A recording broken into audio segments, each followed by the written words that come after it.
திருப்புல்லானி ஆதி ஜெகநாதன் கோயிலில் காணாமல் போன நகைகள் திரும்ப வரவில்லை என்றால் அர்ச்சகரை போலீஸ் விசாரணைக்கு உட்படுத்த உத்தரவிட நேரிடும் என உயர்நீதிமன்ற மதுரை அமர்வு எச்சரித்துள்ளது.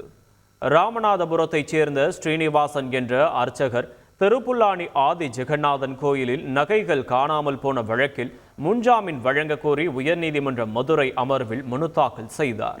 இந்த வழக்கை விசாரித்த நீதிபதிகள் குற்றம் சாட்டப்பட்டுள்ள அர்ச்சகர் நகை திருட்டு குறித்து காவல் நிலையத்தில் தெரிவிக்கவில்லை என்றும் கோவில் அதிகாரியிடமாவது கூறியிருக்க வேண்டும் என்றும் தெரிவித்தனர்.